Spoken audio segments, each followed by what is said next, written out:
Hey guys, at BV Matson here, and I think it's time.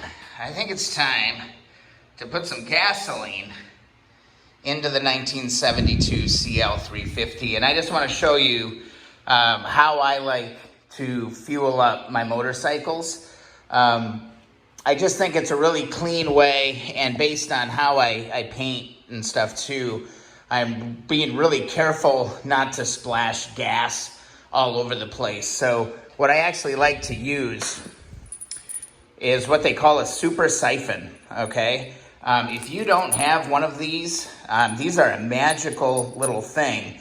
And I just kind of want to show you real quick how I fuel this up. So yeah, let's get some gas in the 1972 CL350.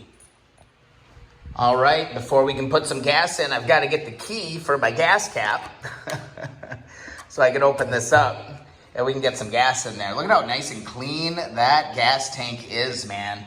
That evapor rust, go back into some of the previous videos, that evapor rust just cleaned that tank absolutely beautifully. So here's what I'm doing. I run rec fuel only in these old vintage bikes. I try to stay away from anything that has ethanol in it at all. I've read a lot in the forums that the ethanol actually is really bad for these motors. So rec fuel is the only thing that I run in them. I run it in my 70 CB350 as well. So that's the first thing. Here's a little more information on rec fuel.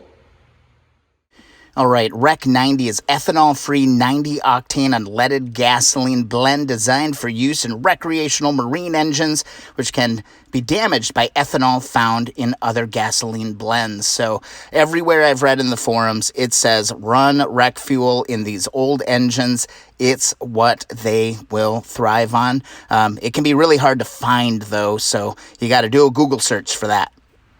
All right, next thing I'm going to do is I'm just going to drop a rag on the ground. No, that's not what I want to. God, I got this thing waxed up so nice that stuff's just flying right off this thing. So I'm just gonna position a rag here just in case to catch any kind of falling gas that happens.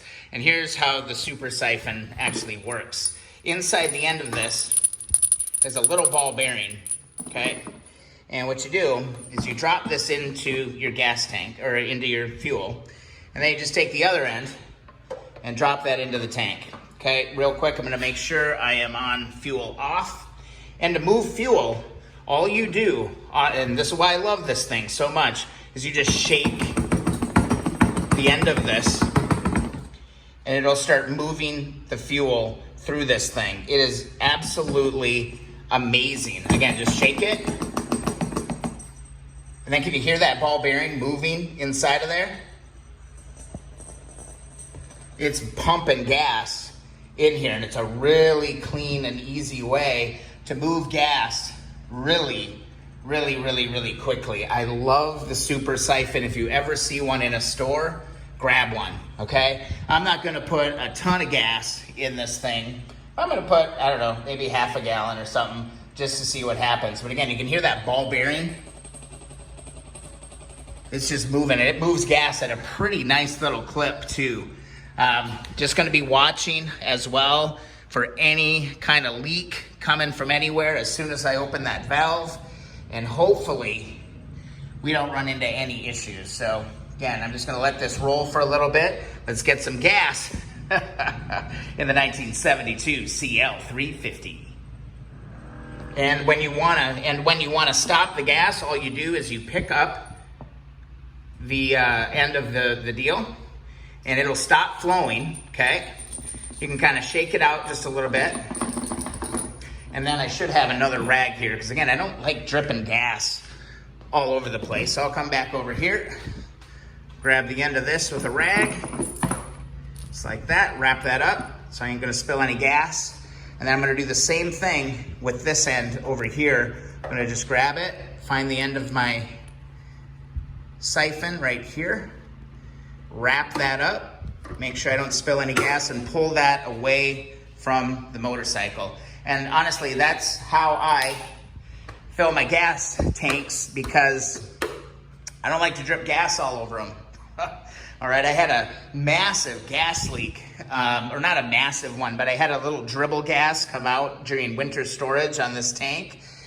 And I didn't notice it for a long time, and it actually ate through my clear coat, and I had to repaint this entire candy gold tank this spring.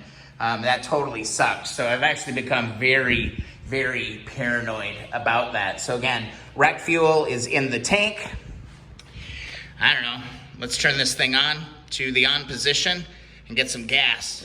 All right, guys, we're getting down there. I hope you guys enjoyed this video. Again, the Super Siphon is just freaking fantastic. If you enjoyed the video, please subscribe. Also, thumbs up those videos that you enjoy. If you'd like to support the channel, check out the links in the descriptions of the videos. You can grab some WD-40, some evapor rust, whatever you may need to help your project go along. But we're getting real close here, guys. I am, man, I'm actually a little speechless, believe that or not. I'm getting excited to turn the key and see what happens. So we'll see you in the next video.